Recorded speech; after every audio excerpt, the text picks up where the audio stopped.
Doctor Yunus সাহেবের আজ থেকে 40 বছর আগে যে লোকটা ঋণ দেওয়ার আগেই চক্রবৃদ্ধি সুদ, মানে নর্মাল সুদ না, কিন্তু চক্রবৃদ্ধি সুদ আগে গ্রহণ করে, তাকে যদি আপনি বলেন যে বোকা এবং পদত্যাগ করবে, উনি আমাদেরকে বোকা বানাচ্ছেন। এই পুরো জাতিকেই এই মাইক্রো ক্রেডিটের মাধ্যমে উনি বোকা বানিয়েছেন। এই সময় সবচেয়ে যে ভালো লোকটা, যার প্রতি জাতি কৃতজ্ঞ থাকা উচিত, সে হচ্ছে ওয়াকার সাহেব। স্যার যথার্থই বলেছেন, 3 তারিখ থেকে 8 তারিখ থেকে সেখানে কোনো সরকার ছিল না। ডক্টর এই ওয়াকার সাহেব যদি ক্ষমতা নিতে চেতেন, উনার জন্য ক্ষমতা বসেছিল, উনি কিন্তু ক্ষমতা নেন নাই। আমি মিছিল করেছি সুপ্রিম কোর্টে, এই মুহূর্তে দরকার সেনাবাহিনী সরকার। আমি বারবার ইস্ট ইন্ডিয়া কোম্পানি করি, ইস্ট ইন্ডিয়া কোম্পানি আসছে জাহাজে করে, আর উনারা যাদেরকে নিয়ে আসছেন তাদের কাছে উড়োজাহাজে করে। That is the difference. এখন যদি বাঙালি সচেতন না হয়, এই উড়োজাহাজ থেকে সহজে আপনি মুক্তি পাবেন না, যেমন পাচ্ছে না ইরাক, যেমন পাচ্ছে না লিবিয়া। এই ফ্যাসিস্ট শেখ হাসিনা কিন্তু আর কাউকে নিয়ে কথা বলে নেই, আর কাউকে কিন্তু পানিতে ছেড়ে দেওয়ার কথা বলে নাই, একমাত্র কিন্তু ইউনূস সাহেব, যার কোনো পলিটিক্যাল পার্টি নেই। কারণ উনি জানতেন যে এই ইন্টারনাল যে জিনিসগুলো, যে শেখ হাসিনার এই কথাগুলো এখন সত্য প্রমাণিত হচ্ছে। আমাদের সেন্ট মার্টিন, আমাদের করিডর, আমাদের পার্বত্য চট্টগ্রাম রাঙ্গামাটি নিয়ে একটা খ্রিস্টান রাষ্ট্রের পরিকল্পনা, এবং আপনারা লক্ষ্য করেছেন আমাদের ইন্দোনেশিয়া একটা মুসলিম রাষ্ট্র, বলা হয় পৃথিবীর সবচেয়ে বেশি মুসলিম সংখ্যাগরিষ্ঠ রাষ্ট্র, তারপরে বাংলাদেশ, এবং সেখানে শত শত দ্বীপ, হাজার হাজার দ্বীপ। সেখানে একটা দ্বীপকে কেন্দ্র করে একটা খ্রিস্টান রাষ্ট্র হয়েছে, সেটার নাম হচ্ছে পূর্ব তিমি। বাংলাদেশে কিন্তু একমাত্র লোককে উনি ইনভাইট করেছেন, সেই পূর্ব তিমি, তিনিও কিন্তু নোবেল পুরস্কার প্রাপ্ত।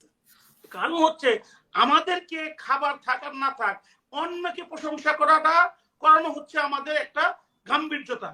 আজকে উনি কেন ওনাকে বললাম যে শেখ হাসিনা এই যে নাকে খত দিবে, অমুক করবে, তমুক করে চুবানি দিবে, উনার কথায় প্রতিক্রিয়া সৃষ্টি হতো। মানুষ সচেতন না, মানুষ সচেতন হতো, ওনাকে ঘৃণা করতো। আর ইউনূস সাহেবের ক্যারেক্টারের মধ্যে কয়েকটা বর্ণনা করি। এই যে বিভিন্ন মিটিং টিটিং গেছে, উনি কিন্তু কখনোই নেগেটিভ কোনো কথা বলেন। ইলেকশন হবে, এমন সুন্দর, কিসের ইলেকশন হবে? উনি বলে ইলেকশন, তারপরের দিন ওনার লোকজন বলে কি আপনার গণ ভোট হবে, ওই ইলেকশনের কথা বলা। উনি বলে ইলেকশনের কথা, ওনার লোকজন বলে কি ইউনিয়ন পরিষদের ইলেকশন হবে। এই যে আমাদের চোখে ধুলা দেওয়া, এই যে ওনার পদত্যাগটা হচ্ছে একটা নাটক। কেন নাটক? ওনারা কিন্তু ওনাদের পারপাস সাকসেস করে ফেলেছেন। কারণ ফ্যাসিস্ট শেখ হাসিনা যাওয়ার পরে সবচেয়ে বেশি দরকার যেটা ছিল, এই আওয়ামী লীগ দীর্ঘ 16 বছর আমাদেরকে যে দুর্নীতির মাধ্যমে যে সম্পদ অর্জন করে দেশের বাইরে নিয়ে গেছে, এবং যেটুকু দেশের মধ্যে ছিল সেটাকে আমার মোস্তফা স্যার যথার্থই বলেছেন, সেই ব্যুরোক্রেসির মাধ্যমে সেখানে জ্বালিয়ে পুড়িয়ে না দিয়ে সেটাকে রাষ্ট্র কনফিস্টিকেট করা উচিত ছিল। বলা উচিত ছিল যে ওইখানে আমরা যারা আহত হয়েছে, যারা নিহত হয়েছে, সেই সব পরিবারকে সেটেল করব, দরকার হলে তাদেরকে মালিকানা দিব। আজকে কেন আমাকে টেলিভিশনের সামনে দেখতে হয় যে একজন শহীদের স্ত্রী বলতেছে সে মাত্র সামান্য টাকা পাইছে 7 লক্ষ, সেটা তার শাশুড়ি নিয়ে গেছে, আর তার শাশুড়ি বলছে যে টাকাটা আমার ছেলের জন্য পেয়েছি সেটা আমার বউ নিয়ে গেছে, এবং ঘটনাচক্রে খেয়েছে তার ওই অসহায় শিশুগুলো এখন ইতিমখানায় যাওয়া হচ্ছে। আজকে নিউজ কথা বলছি আপনাদেরকে, এইটা কেন আমাদেরকে দেখতে হবে? অন্যদিকে আপনি দেখেন, উনি যে মানে আপনাকে বলি যে কেন আমাদের বোকা বানাচ্ছে, এই ডক্টর ইউনূস সাহেবের আজ থেকে 40 বছর আগে যে লোকটা ঋণ দেওয়ার আগেই চক্রবৃদ্ধি সুদ, মানে নর্মাল সুদ না, কিন্তু চক্রবৃদ্ধি সুদ আগে গ্রহণ করে, তাকে যদি আপনি বলেন যে বোকা এবং পদত্যাগ করবে, উনি আমাদেরকে বোকা বানাচ্ছেন। এই পুরো জাতিকেই এই মাইক্রো ক্রেডিটের মাধ্যমে উনি বোকা বানিয়েছেন।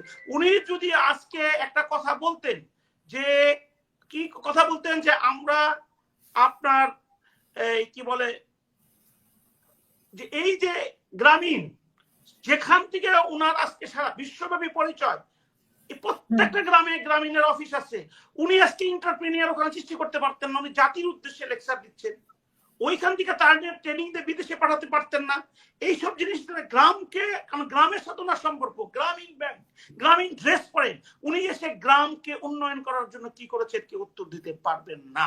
বাংলাদেশের কনস্টিটিউশন ছুঁড়ে ফেলার জন্য তাদেরকে উৎসাহিত দিচ্ছে, নিষেধ করছেন না, কিন্তু কনস্টিটিউশনের মধ্যে লেখা আছে গ্রামকে উন্নয়ন করতে হবে। এবং কি আজকে শিক্ষা, শেখ হাসিনাকে যদি আপনি বলেন সবচেয়ে বেশি কিসের জন্য সে দায়গ্রস্ত, বলবেন শিক্ষা ব্যবস্থাকে একদম নির্মূল করে দিয়েছে, যাতে জাতি আর কোনদিন দাঁড়াতে না পারে।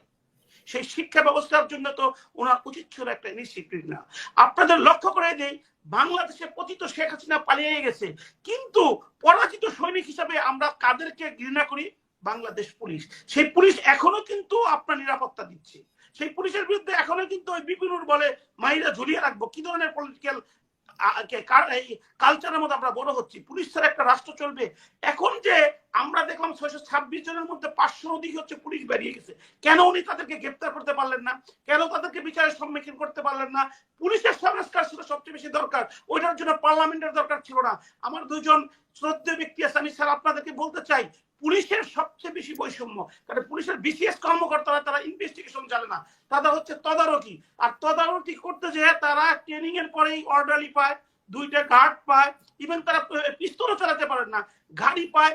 তাদের যে সুযোগ সুবিধা, বাংলাদেশের 20% পুলিশ শুধু তাদের সুযোগ সুবিধা তাদের স্ত্রী, তাদের সন্তান, তাদের পার্সোনাল সুবিধার জন্য রাখে। সেইখানে সংস্কার দরকার ছিল, সেই পুলিশের সংস্কার কিন্তু উনি প্রেজেন্ট করে নাই। এখন শুধু যেহেতু শর্টের কথা শুনে আপনাকে বলবো যে শেখ হাসিনা নিজেকে অতি চালাক মনে করতে, আসলে বোকা, কারণ তাকে তার কথা আমরা বুঝে ফেলতাম। আর এই লোকটা সমস্ত জাতির কাছে নিজেকে খুব বোকা হিসেবে প্রেজেন্ট করে, কিন্তু সে হচ্ছে সবচেয়ে বেশি চালাক, আমাদের বোকার স্বর্গ রাজ্যে রাখে। আরেকটা কথা বলবো, এই সময় সবচেয়ে যে ভালো লোকটা, যার প্রতি জাতি কৃতজ্ঞ থাকা উচিত, সে হচ্ছে ওয়াকার সাহেব। স্যার যথার্থই বলেছেন, 3 তারিখ থেকে 8 তারিখ এখানে কোনো সরকার ছিল না। ডক্টর এই ওয়াকার সাহেব যদি ক্ষমতা নিতে চেতেন, উনার জন্য ক্ষমতা বসেছিল, উনি কিন্তু ক্ষমতা নেন নাই। আমি মিছিল করেছি সুপ্রিম কোর্টে, এই মুহূর্তে দরকার সেনাবাহিনী সরকার, কারণ হচ্ছে আমি মারা যাচ্ছি, আমার ভাইয়েরা মারা যাচ্ছে, কারণ হচ্ছে আমি কথা বলতে পারছি না। এটলিস্ট তারা ট্রেনিং, ডিসিপ্লিন, পেশাগত একটা তাদের কোনো কার্যকলাপের জন্য দেশের বাইরেও তাদেরকে জবানবন্দি দিতে হয়, তাদের রেসপন্সিবিলিটি আছে, তাদের বিশ্ব থেকে চাপ আসে, কেন তুমি এতদিন ক্ষমতায় গণতান্ত্রিক রাষ্ট্রে, যে কারণে আমি তাকে মিছিল করতে বাধ্য হতাম। সেই ওয়াকার সাহেব 2 দিন আগেও বক্তব্য দিয়েছে, রাষ্ট্রকে একটা জায়গায় নিয়ে যেতে চাই। আপনাকে এই কথা বলে বলবো যে এই ইউনুস সাহেব বিদেশ থেকে লোক নিয়ে আসতেছেন, তাদের বাংলাদেশের পাসপোর্ট নাই। আমার এই তাসরিফ স্যার আমার প্রতি অভিমান করবেন না, কারণ আমি বাংলাদেশে থাকি, বাংলাদেশের পাসপোর্ট ছাড়া পৃথিবীর কোনো পাসপোর্ট নেই। আমার সরকারি কর্মকর্তাদের নির্দেশ দেওয়া আছে, আইন করা আছে, সে বিদেশি কোনো নাগরিককে বিয়ে করতে পারবে না। যারা বিদেশি পাসপোর্ট নেয় তাদের বাংলাদেশের প্রতি 100% অভিযোগ থাকে না, কারণ সুখ স্বাচ্ছন্দ্য তাদের পরিবারের প্রতি অব্লিগেশনের কারণে তারা বিদেশ থাকে। তারা এই দেশে খেটে খাওয়া মানুষের জন্য কি করবে? তাদের উচিত ছিল বন্দরকে লিজ না দিয়ে সক্ষমতা সৃষ্টি করা, অন্য কাউকে লাগতো না। ওই আমাদের ডিসিপ্লিনারি আর্মি, নেভি, যে নৌবাহিনী আছে, নৌবাহিনীকে এই সুযোগে আন্তর্জাতিক মানের এক্সপার্ট করতে পারতো এবং আমাদের বন্দরগুলো তাদের দিয়ে পরিচালনা করতে পারতো, কারণ আমাদের যুদ্ধ লেগে থাকে না, যুদ্ধের জন্য আমাদের প্রিপেয়ার থাকতে হয়। তার চেয়ে বড় যুদ্ধ হচ্ছে ইন্টারনাল সম্পদটাকে আমাদেরকে সিকিউর করা, সক্ষমতা সৃষ্টি করা, সেটা করেন নাই। এবং যে আমাদের জাতীয় নিরাপত্তা যে উপদেষ্টা, উনি এই দেশের সিটিজেন না, উনি এটা ডিফেন্স দিলেন কি তারেক রহমান তো তাহলে এই দেশের সিটিজেন না, তার মানে উনি কিন্তু অ্যাডমিটেডলি বললেন যে উনি এই দেশের সিটিজেন না। তার কাছে যদি আমার জাতীয় নিরাপত্তা থাকে আমি কোথায় যাব? হ্যাঁ, আমরা গরিব মানে এই না, এই ডক্টর ইউনুস কোন গরিবটাকে সবচেয়ে বেশি ব্যবহার করেছে এটা বলে আমার এই মুহূর্তে কথা বলে শেষ করব। সেটা হচ্ছে আমি স্মরণ করে দিতে চাই আমার দুজন শ্রদ্ধেয় মুরব্বী আছে তাদেরকে, আজ থেকে 25 বছর আগে আমার ছোটবেলায় দেখেছি মানে বউ শাশুড়ি ভাত রান্নার পরে বাড়িতে করে চুরি করে নিয়ে খাটের নিচে যেত, চোখের নিচে, মাচার নিচে যেত, দুইজনের মাথায় মাথায় লাগতো। তাদের কাছে লবণ ছিল কিনা জানি না, শুধু ক্ষুধা নিবারণ করার জন্য তারা ভাত খেত। ডক্টর ইউনুস সাহেব তাদেরকে ব্যবহার করে গ্রামীণ সারা পৃথিবীতে ইয়ে করেছে। কিন্তু একটা মা বোন সবচেয়ে যেখানে আহত হয়, সবচেয়ে যেখানে তারা অনিরাপদে থাকে, যেটা প্রত্যেকটা মায়ের, প্রত্যেকটা বোনের, ইভেন আমার সন্তানের প্রত্যেকটা বাসায় মেনস্ট্রিম হয়, সেটার জন্য অ্যাটলিস্ট স্যানিটারি ন্যাপকিনের ব্যবস্থা করতে পারতেন গ্রাম থেকে। সেটা না করে উনি ক্ষমতায় আসার সাথে অন্যায়ভাবে আলটাভারেসলি উনি কি করেছেন? গ্রামীণ ইউনিভার্সিটি করেছেন। আমার কোনো আপত্তি নাই, কিন্তু বলার আছে বাংলাদেশের এনজিও ব্রাক, তার ইউনিভার্সিটি, ব্রাক ইউনিভার্সিটি সবচেয়ে বড় লোকের ইউনিভার্সিটি, সবচেয়ে বড় লোকের ছেলেরা মেয়েরা ওখানে পড়ে, পড়ুক, তাতেও কোনো আপত্তি নাই। সেখানে একটা কোঠা সিস্টেম থাকা দরকার ছিল, গরিব মানুষ যাতে তাদের অ্যাটলিস্ট সাবস্ক্রাইবার ওখানে যদি পড়তে পারে। ধন্যবাদ আপনাকে। আমি বলবো ইউনুস সাহেব সবাইকে বোকা বানাচ্ছেন। উনি ওই শেখ হাসিনা বলতেন না, শেখ হাসিনা ছাড়া দেশ চলবে না, আওয়ামী লীগের লোক বলতেন না, শেখ হাসিনার কোনো বিকল্প নাই, সেখানে আস্থা, কেন দেশ চলছে না? ডক্টর ইউনুস সাহেব যে আমাদের তাসরিফ স্যার যথার্থই বলেছেন, আজকে আমরা মাননীয় প্রধান বিচারপতিকে বাংলাদেশে পাইনি, ওনাকে তো রাষ্ট্রপতির অফার করা হয়েছিল, রাষ্ট্রপতির ওখানে মিছিল আর ওনাকে উনি কিন্তু রিফিউজ করতে শিখেছেন এবং রিফিউজ কিন্তু উনি করেছেন। তো সেই দৃষ্টিভঙ্গি থেকে আমি বলবো যে আমাদের যেটা উচিত যে এইরকম অনেক লোক আছে, দেশকে মনে প্রাণে ভালোবাসে, তাদের রক্তের মধ্যে দেশপ্রেম আছে। যেমন আমাদের মাননীয় প্রধান বিচারপতির মা ছিল একজন ভাষা সৈনিক, একজন মহিলা মানুষ হয়ে ভাষার নেতৃত্ব দিয়েছেন এবং উনি বিদেশে সেটেল হওয়ার পরে এই দেশে এসেছেন। এসে উনি আমাদেরকে এই দেশের আজকে মাননীয় প্রধান বিচারপতি হয়ে একটা সিস্টেম চালু করার চেষ্টা করছেন। এইরকম শত সহস্র লোক আছে, তাদেরকে খুঁজে বের করতে হবে না, তারা বসে আছে কিন্তু তাদেরকে আপ্যায়ন করেন নাই, তাদেরকে ইনভাইট করেন নাই।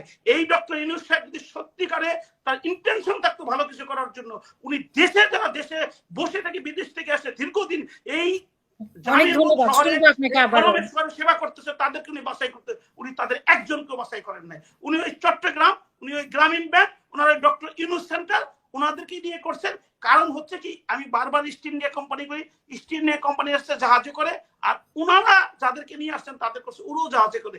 That is the difference. এখন যদি বাঙালি সচেতন না হয়, এই উড়োজাহাজ থেকে সহজে আপনি মুক্তি পাবেন না, যেমন পাচ্ছে না ইরাক, যেমন পাচ্ছে না লিবিয়া। ধন্যবাদ আপনাকে।